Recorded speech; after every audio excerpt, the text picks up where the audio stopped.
Welcome back to the deep dive. Today we're tackling a story I bet you think you know inside out. It's everywhere, really.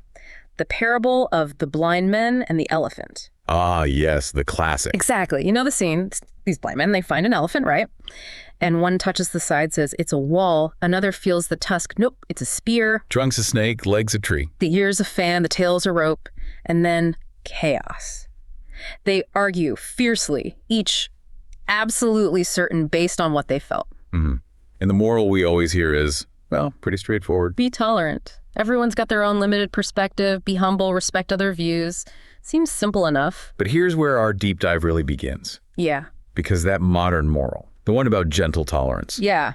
If you trace this story back, say, 2,500 years, it's almost the complete opposite of its original purpose. Opposite. Wow. And maybe even more crucially, the whole logical setup of the story, it kind of eats itself, philosophically speaking. It's got a real self-refuting problem. Yeah. And that's what we're going to unpack today. It's fascinating how this fable has lasted so long, across cultures, religions. It's adapting all the way. Exactly. So we're not just retelling the story. We want to dig into the epistemology of it.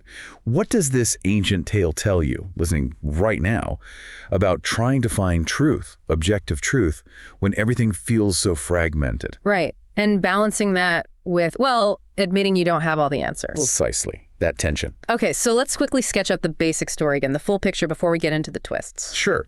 So you've got the 6 standard conflicting claims, all based purely on touch, on empirical data, right? Side is a wall, tusk a spear, trunk a snake. Leg a tree, ear a fan, tail a rope. Got it. And the beauty, or the trap of the story, is that each man is reporting accurate data about the part he's touching. It feels like a wall where he is. But the argument, the error, comes when they extrapolate that partial data. Exactly. They take their specific, limited perception and confidently declare that is the whole reality of the beast. That's the core mistake. Now, we usually think, okay, the point is they should work together, share info. But the history, you mentioned its origins in the Indian subcontinent, maybe first millennium BCE. That's right. Multiple traditions had versions, but the earliest solid text we have is Buddhist. It's in the Titha Sutta, part of the Udana, around 500 BCE. Okay. And the context there wasn't, let's all get along. Not at all. It's quite shocking, actually. The Buddha tells this story right after watching his rivals. He called them wanderers of other sects, getting into these pointless, angry debates about philosophy and religion. So the blind men, they weren't just random examples. No, they were allegorical stand-ins for his specific opponents. He wasn't being subtle. And the language he used, I read it, was quite sharp. Very sharp. He explicitly called these debaters blind and unseeing, said they were hopelessly stuck on their own narrow views. Wow. And warned they were just wounding each other with the weapon of the tongue. It was a polemic, a direct critique. Okay, that completely flips the script. If the blind men are his rivals with their flawed views, that implicitly the Buddha, or his teaching, the Dhamma, is the sighted perspective, the one who sees the whole elephant. the king or the wise man in some versions. Exactly. The one who understands why the others are wrong because they only see a part. So the original use wasn't a call for pluralism. It was essentially an assertion of his own teaching's completeness and superiority. That makes so much more sense of why other Eastern traditions picked it up and ran with it. It's a flexible tool. Incredibly flexible.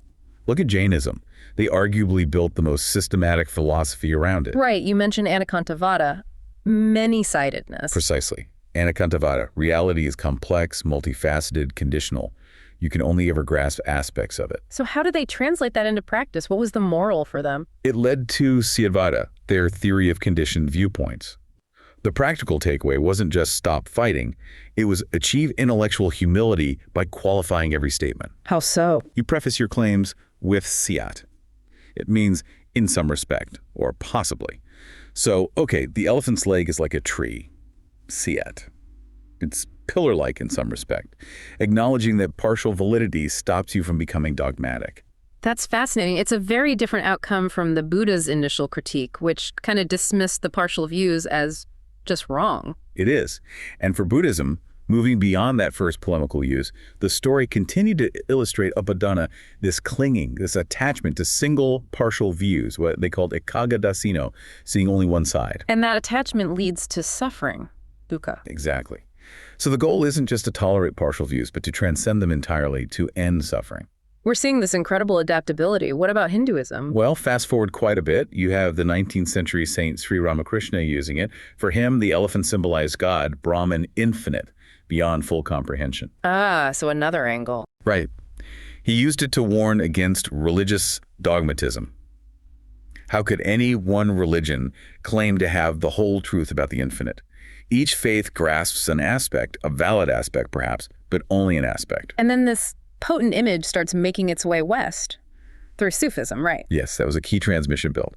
Rumi's poem, The Elephant in the Dark, is probably the most famous example. And he adds a twist. A subtle but important one. He puts the men in a dark room. The focus shifts slightly. It's not just their internal blindness, it's the external darkness, the lack of spiritual light or divine guidance that limits their perception. So the problem isn't just partial data, it's the lack of, well, illumination needed to see how the data hits together. You could say that. It emphasizes the need for something beyond just sensory input. Okay, so we have these rich, complex philosophical and spiritual uses, and then we get to the 19th century West, and things change. Dramatically. This is where the American poet John Godfrey Saxe comes in, 1872. He writes this incredible popular rhyming version. The one most of us probably encountered in school. Almost certainly. And Saxe, well, he flattens it. He boils down all that complex Eastern thought into a simple, secular fable about tolerance. That famous ending.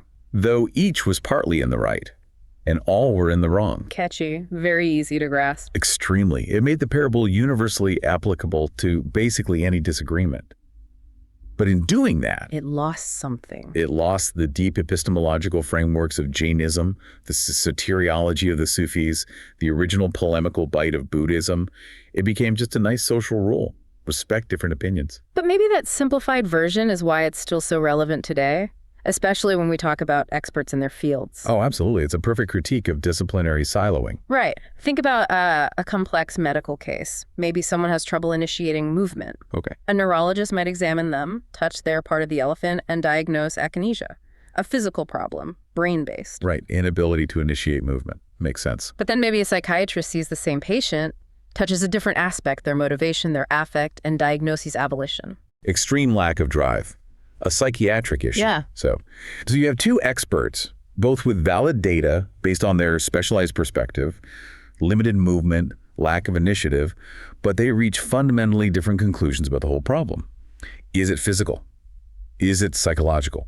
And both are right about their piece, but likely wrong if they insist their piece is the entire elephant. It happens constantly. You see it in business too, right? Systems thinking talks about this. All the time. The elephant is the company or the product or a market challenge. Engineering sees the technical specs, the sturdy leg. Marketing sees the user interface, the appealing ear. Finance sees the cost structure, maybe the burdensome weight. And they all have their own data, their own mental models, and they fight because nobody's seeing the whole system, how those parts actually connect and interact. It's the parable playing out in boardrooms every day. And this silo effect, it feels like the digital age has put it on steroids. It really has. It's a strange paradox, isn't it?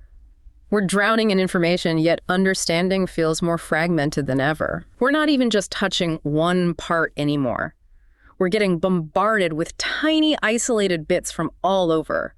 Headlines, tweets, short videos. We're touching a million different hairs on the tail and thinking we understand the beast. It's superficial contact, spread thin. And then algorithms step in. Algorithmic blindness.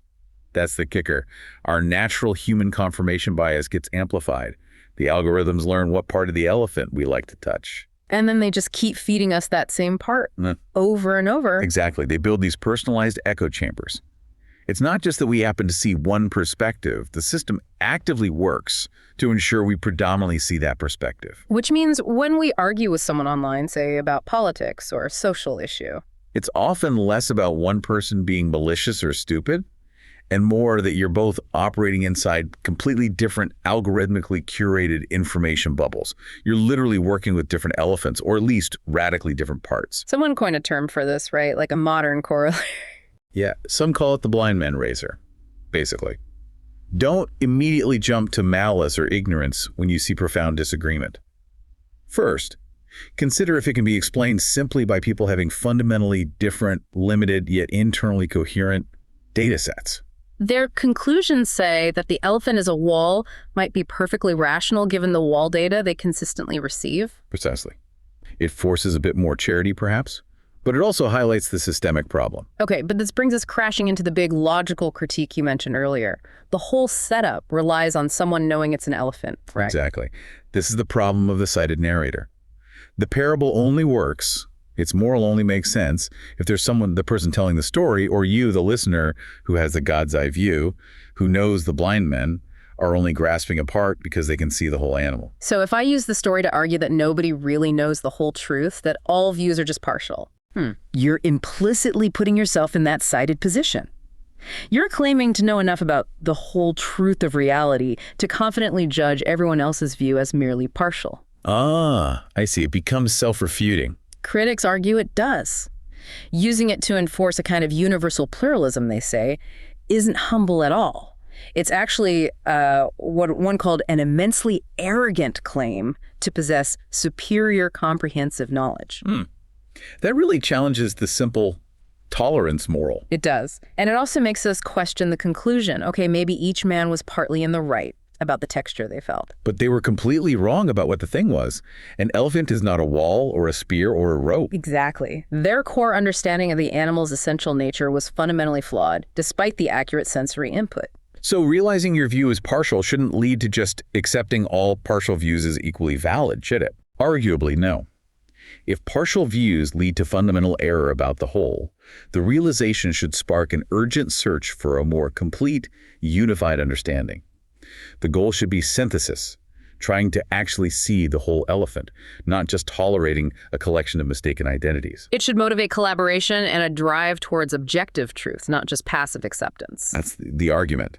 And there's another layer of critique, particularly from theological perspectives, the problem of the talking elephant. The parable assumes the object of knowledge. Reality, God, whatever the elephant represents, is passive and silent. It just sits there, waiting for us to figure it out by poking and prodding. Okay. But what if the object of inquiry can communicate? What if the elephant can speak for itself? Ah, like in traditions that believe in divine revelation. Precisely. If you accept a framework where knowledge comes, at least partly, through God actively disclosing truth, as in, say, the Abrahamic faiths, then the parable's premise that knowledge relies solely on limited human perception, piecing things together, starts to break down. The path to knowledge might involve listening, not just touching. Right. The standard use of the parable often implicitly rules out the possibility of a self-revealing source of truth. This is getting really deep. To help frame this, maybe we could compare the elephant parable to that other great allegory about human ignorance, Plato's cave. An excellent comparison. They both tackle that gap between appearance and reality, human limits, but they diagnose the problem and the solution very differently. Okay, so in Plato's cave, what's the core problem? It's fundamentally about intellectual illusion. The prisoners are chained, mistaking shadows on the wall, copies of copies for true reality. And true reality exists where? On a higher, transcendent plane, the metaphysical world of forms, accessible only through reason, not the senses. So the solution in the cave is? It's individualistic and vertical. One prisoner has to break free, turn around, ascend out of the cave, reject the sensory world of shadows, and use pure reason to apprehend the forms directly. Okay, contrast that with the elephant. What's the problem there? The problem isn't illusion, exactly. The elephant is real, it's physical, it's accessible to the senses. The problem is sensory limitation and insufficient data, incomplete induction. So the senses aren't the enemy, like in Plato, they're just not enough on their own. Right. They provide valid data, just incomplete data. Which means the solution for the elephant problem is? It's collaborative and horizontal. You don't escape the world, you work together within it. You pool the valid, partial, empirical data from different senses or different people. You use intersubjectivity to try and construct a composite picture of the whole. Fascinating contrast. One says transcend the experience world. The other says piece it together better with others. Two very different paths proposed for dealing with our inherent limitations. So wrapping this deep dive up, it feels like the parable's enduring power isn't really in giving us a simple answer, is it? No, I don't think so. Its brilliance lies in how it perfectly captures and maintains this fundamental tension. The tension between the need for intellectual humility.